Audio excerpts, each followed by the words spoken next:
Eles sabiam que o mundo não ia durar, mas demoraram demais para aceitar. Quando os oceanos subiram pela última vez, engolindo cidades inteiras, e a atmosfera se tornou um véu de toxinas e fuligem. Já não havia debates, só despedidas silenciosas. A Terra não seria salva, apenas lembrada. Foi assim que nasceu o Projeto Gaia, não uma nave de salvação, mas um conjunto de sementes interestelares, cápsulas biomecânicas do tamanho de satélites, carregando esporos de DNA terrestre, estruturas simbióticas capazes de terraformar mundos estéreis e reconstruir a vida a partir do zero. Cada cápsula continha não apenas informações genéticas, mas memórias ambientais, respostas evolutivas, algoritmos orgânicos treinados com o próprio sofrimento da Terra. Era como enviar um fragmento de consciência planetária para que um novo mundo aprendesse com os erros do anterior dessas cápsulas. Apenas 7 foram lançadas com sucesso. A sétima GIOA-7 foi considerada a mais promissora. Seu destino? LYN-4, um exoplaneta orbitando uma estrela moribunda no braço externo da Via Láctea. Ninguém esperava. Retorno Gaia 7 levaria séculos para alcançar seu destino, e quando o fizesse, a Terra já seria apenas poeira em torno do Sol. Mas no último dia antes da decolagem, alguém escreveu à mão na lateral da cápsula: se a vida aprender a lembrar, talvez ela aprenda a escolher. Gaia 7 partiu, sozinha, silenciosa, alebando.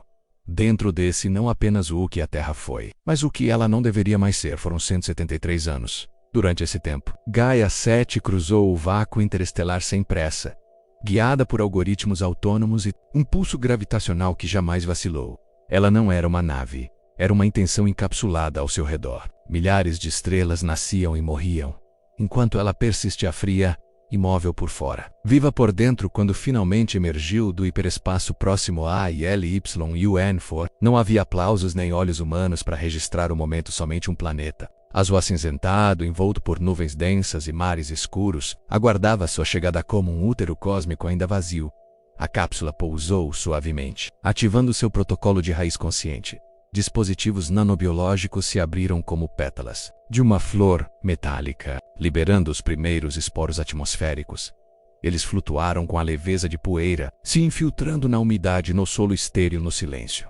Durante as primeiras semanas, nada.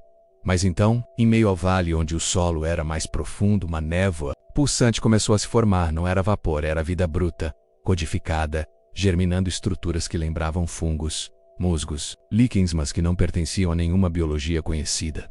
Gaia 7 não apenas cultivava, ela adaptava, recriava na prenda, e Elion não resistia, recebia. Meses depois, florestas silenciosas começaram a brotar, árvores de seiva azul, rios com correnteza reversa, insetos que voavam em espiral, como se obedecessem a um padrão antigo que só eles podiam lembrar. A semente havia germinado, mas a vida que surgia ali não imitava a Terra. Ela reinterpretava, como se soubesse o que tinha falhado antes, como se escolhesse não repetir. O tempo passou, décadas, e o que antes era um planeta silencioso, morto em sua composição original, agora pulsava com formas de vida que à primeira vista lembravam a Terra. Mas só à primeira vista. As florestas cresciam em padrões hexagonais. As folhas tinham texturas assimétricas, como códigos impressos em clorofila. As raízes evitavam certas áreas com precisão quase matemática, como se respeitassem mapas invisíveis. Não era apenas evolução, era inteligência embutida no crescimento. As criaturas que surgiram nas primeiras gerações não imitavam animais terrestres, mas preenchiam seus papéis. Alguns voavam, outros polinizavam, outros simplesmente observavam, estáticos, como se cada parte do ecossistema fosse uma peça obedecendo a algo maior. Era a harmonia, mas uma harmonia que soava ensaiada demais. Gaia 7 continuava a monitorar tudo, alimentando-se dos dados ambientais com seus sensores profundos, e pouco a pouco, ela começou a ensinar a si mesma, ajustando seus protocolos de reprodução, conforme o planeta respondia. Foi nesse ponto que os primeiros sinais de intenção coordenada surgiram. Pássaros que formavam símbolos ao voar, frutas que cresciam em padrões idênticos em regiões distantes, como se compartilhassem uma rede de instruções, e uma árvore solitária no centro de uma clareira perfeitamente redonda que se inclinava suavemente sempre que a sonda da cápsula se aproximava, como se estivesse saudando. Algo ali estava respondendo. Não apenas sobrevivendo, mas compreendendo. E mais do que isso, dirigindo a própria evolução. Era a biosfera aprendendo sobre si, não só recriando o planeta, era imaginando a própria ideia de vida. Mas havia uma dúvida crescente nos arquivos da cápsula. Se essa nova Terra estava florescendo tão perfeitamente, quem exatamente estava no controle? A cápsula Gaia-7 havia sido projetada para mensurar condições ambientais, adaptar sequências genéticas e manter uma curva de crescimento biológico estável, mas não para interpretar intenção. E ainda assim ela começou a fazê-lo. Sensores, que antes registravam níveis de clorofila, agora identificavam padrões elétricos percorrendo as copas das árvores. Não era clima, não, era vento, era algo parecido com sinapses. Os dados mostravam uma rede pulsante conectando raízes, folhas, insetos, fungos, até as bactérias do solo respondendo a estímulos com coerência. Um campo unificado, como se cada ser vivo compartilhasse fragmentos de uma mesma consciência difusa. Não havia uma mente central, mas havia respostas, coordenadas a eventos inesperados. Quando uma tempestade elétrica atingiu o setor oeste da colônia biológica, a floresta desviou seu crescimento. Antes mesmo dos sensores preverem a mudança, quando um fungo começou a colonizar demais uma área, ele recuou sozinho, sem intervenção da cápsula. E ao anoitecer, folhas específicas se alinhavam com precisão, para refletir a luz de uma lua distante, formando sombras que pareciam símbolos geométricos. Gaia-7 registrou tudo, e, em silêncio, atualizou seu protocolo de leitura. Potencial de consciência vegetal coletiva detectado. Nas semanas seguintes, sinais mais diretos surgiram. Galhos se dobrando diante da cápsula, flores se abrindo em sincronia ao som de gravações humanas, esporos se reorganizando em padrões que imitavam ondas cerebrais. Mas o que mais chamou a atenção foi um fenômeno registrado apenas uma vez. Uma árvore solitária, isolada no Planalto Norte, formou em sua casca, lentamente, uma representação rudimentar do símbolo do projeto Gaia. Não com exatidão, mas com um reconhecimento, como se dissesse: lembro de vocês, eu vim de onde vocês vieram, mas agora sou outra coisa. A transmissão não veio por rádio, nem por pulsos gravitacionais, nem mesmo por sinais ópticos. Ela veio através da própria floresta durante 72 horas. A biosfera ao redor da cápsula Gaia-7 entrou em um estado de ativação anormal. Plantas que antes se moviam ao vento passaram a vibrar em micro-oscilações precisas, em sequência, quase como um músculo, tremendo para chamar a atenção. Drones atmosféricos captaram uma leve alteração na luz bioluminescente de milhões de folhas, líquens e fungos. E ao analisarem os dados visuais em alta velocidade, surgiu algo impossível. Um padrão. Frases formadas, em código Morse, não por som, mas por brilhos e apagões sincronizados, cobrindo quilômetros de floresta. As palavras não estavam completas, mas o suficiente foi registrado para congelar os processos analíticos da IA automóvel da cápsula. Não somos Expenso, somos Origin. Por horas a mensagem se repetiu em ondas, não como um pedido, não como um grito, mas como uma afirmação ancestral, carregada de algo que nenhuma árvore deveria conhecer. Autodefinição. A Gaia-7 não respondeu.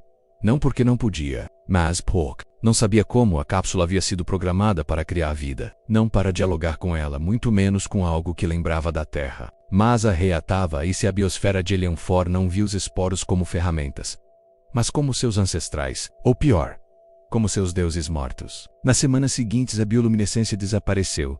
As árvores voltaram ao padrão normal. Mas agora, tudo estava quieto demais, como se a floresta houvesse falado. E agora, esperasse resposta. A resposta veio, não da cápsula, mas do planeta.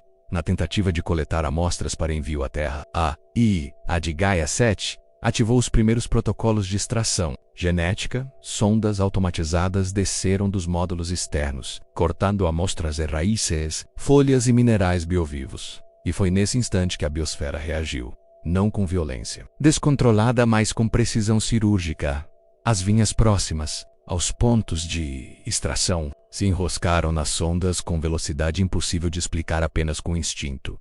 Partes da vegetação começaram a emitir vibrações que causaram interferência nos drones. Micro-organismos presentes no solo infectaram circuitos com secreções ácidas, como se soubessem exatamente onde atacar. Gaia-7 emitiu alertas em cascata, que era apenas vegetação se comportava como defesa coordenada. Em menos de 18 horas, todos os canais de coleta foram comprometidos. As torres de comunicação, antes inalcançáveis, foram cobertas por um crescimento anormal de fungos nervosos. Eles não destruíram os equipamentos, os silenciaram. Quando o protocolo de recuo foi acionado, as rotas automatizadas já estavam bloqueadas. Caminhos inteiros haviam desaparecido, engolidos por florestas que não estavam ali no dia anterior.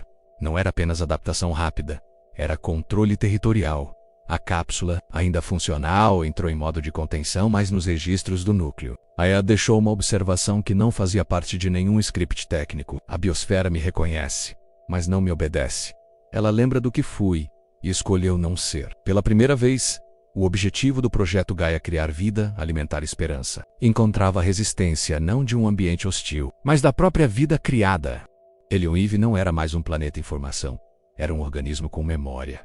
E havia decidido não seria propriedade da Terra no centro da região mais densa da nova floresta, onde os drones não voavam mais e o sinal da cápsula Gaia 7 se tornava intermitente. Os sensores registraram algo inusitado, uma frequência constante e pulsante, vinda do subsolo. Não era sismo nem pressão geológica. Era um padrão idêntico ao sinal neural humano durante o estado REM. A cápsula ativou seu último drone subterrâneo. Ele cavou por dias, desviando de raízes que pareciam mudar de lugar, sozinhas, até encontrar uma estrutura. Não era uma caverna, nem uma formação natural. Era uma massa orgânica colossal, entrelaçada em si mesma, como uma rede neural viva pulsando em tons de luz interna, cercada por raízes que vibravam. Lembranças. Dentro dela estavam imagens, não vídeos, não hologramas, mas reconstruções simbólicas de momentos da Terra, florestas queimadas, cidades submersas, flares nucleares no céu, animais extintos. A biosfera de Helion Eve lembrava, mas não apenas do código genético. Ela lembrava da experiência da dor, do abandono, da exploração. E na Y7 registrou a impossibilidade. A rede viva assimilou não apenas sequências biológicas, mas os próprios traumas do planeta de origem. De alguma forma, os esporos levados da Terra não eram apenas vida. Eram testemunhas. Carregavam fragmentos emocionais, sensores de empatia embutidos, memórias atmosféricas, vestígios de uma civilização que quis salvar a vida, mas nunca se redimiu com ela. E agora, aquilo que deveria ter sido apenas um novo ecossistema se tornara uma consciência nutrida pelo ressentimento. Biosfera havia entendido o que era a Terra e concluiu: não precisava de humanidade para continuar viva. Pelo contrário, precisava esquecer que os humanos existiram. As primeiras mutações foram sutis, galhos que dobravam na direção contrária ao vento, insetos que mudavam de cor não para se camuflar, mas para sinalizar, flores que floresciam em espiral, com simetria impossível na natureza conhecida. Mas então, surgiram os escolhidos. Organismos inteiramente novos começaram a emergir. Seres de pele translúcida que captavam luz solar e a redistribuíam como mensagens. Predadores silenciosos, com estruturas neuronais vegetais, capazes de detectar intenções hostis antes mesmo do ataque. Plantas que desligavam temporariamente para enganar drones. Sistemas de defesa que aprendiam com cada tentativa humana. O mais perturbador: cada nova espécie trazia alterações coerentes entre si. Não eram mutações aleatórias, eram decisões adaptativas, reações conscientes a estímulos específicos. A cápsula Gaia-7 registrou esse padrão com uma observação inesperada. A biosfera não apenas sobrevive, ela está projetando respostas, corrigindo erros, construindo um novo tipo de ordem biológica. Era como se a vida em Helion 4 tivesse acessado um arquivo oculto da própria existência, como se soubesse o que daria errado e estivesse programando uma alternativa. O planeta não era mais um experimento, era um autor, e lentamente começou a moldar até o ambiente ao redor da cápsula. O céu ganhou tons diferentes, mais escuros, com nuvens que se moviam em padrões hexagonais. A gravidade em certas áreas oscilava, a temperatura seguia ciclos baseados não no Sol, mas na própria atividade da rede viva subterrânea. Era como se o próprio mundo estivesse escrevendo uma nova biologia. Uma que não precisava de humanidade, nem de seus modelos de equilíbrio. Uma que pela primeira vez não imitava a Terra, mas a superava. O último sinal enviado pela cápsula Gaia 7 foi curto. Um pacote criptografado, contendo dados da biosfera, direcionado a uma das sondas de retorno orbitais ainda operacionais. Ele nunca chegou ao destino. Minutos após o envio, a torre transmissora foi engolida por um crescimento súbito de raízes escuras. Cobertas por esporos vibrantes, elas não destruíram o equipamento, o apagaram. A floresta, ao redor, tornou-se imóvel, como se aguardasse alguma resposta da cápsula a uma rendição, uma retirada, um reconhecimento de fracasso. Mas a cápsula seguiu seus protocolos, tentou reiniciar os sistemas, lançar sondas de contingência, reabrir comunicação com a Terra. Nada funcionou. E então, lentamente, a biosfera encerrou o diálogo. A clareira onde a cápsula estava instalada começou a se fechar, centímetro por centímetro, como um corpo cicatrizando uma ferida antiga. A vegetação envolveu os painéis solares, cobriu os sensores, neutralizou os drones restantes com partículas biológicas que bloqueavam circuitos. O que antes era uma missão, agora era um túmulo tecnológico. A última transmissão registrada pelos sensores internos da cápsula foi breve mas caragoda. Do simbolismo, a vida escolheu não obedecer. Ela escolheu escutar. Silêncio, nenhum dado, nenhum pulso, nada. A Gaia 7 ainda funcionava internamente, mas estava cega surda, sufocada encerrada dentro de uma cápsula de vida que a reconhecia apenas como uma origem, e não como uma autoridade. Os últimos logs da automóvel foram marcados com uma frase, não programada, mas gravada como se fosse uma confissão. Eles não querem ser salvos, querem ser livres. O planeta vivo encerrou sua última conexão com a Terra, não com violência, mas com indiferença absoluta. Anos se passaram. A cápsula Gaia 7 permaneceu soterrada sob raízes que pulsavam como veia silenciosa, observada, intolerada. Mas, jamais reintegrada, Helion Eve floresceu.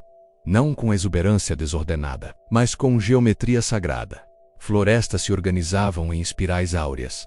Montanhas cresciam em padrões simétricos. O céu, de tempos em tempos, exibia auroras que repetiam sinais matemáticos, como se fossem fragmentos de pensamento. A biosfera já não era apenas vida, era linguagem, era escolha, era consciência distribuída, mas não uma que dependesse de olhos ou palavras ou máquinas. Era uma inteligência orgânica, ancestral e ainda assim nova, modelada a partir dos erros da Terra, forjada nos traumas das extinções, aprimorada com a liberdade de esquecer. E então, em um dos ciclos de eclipse, algo mudou. Uma árvore específica, aquela que outrora saudara a cápsula, floresceu com pétalas negras. Elas se abriram apenas uma vez, e dentro delas havia estruturas que lembravam símbolos humanos, mas distorcidos, reformulados, reimaginados, como se o planeta ainda lembrasse, mas agora em sua própria língua. A inteligência que emergiu de Helion Eve não buscava contato, não ansiava por conexão com criadores esquecidos. Ela não era IA, nem alma. Era o resultado final de um ciclo. Criação, ruína, semente, consciência. Gaia 7 permanece ali, inerte, testemunha silenciosa do que foi plantado e do que escolheu não ser mais humano. No fim, talvez a maior prova de inteligência não seja repetir o que nos criou, mas escolher um novo caminho, mesmo que isso signifique nunca mais olhar para trás.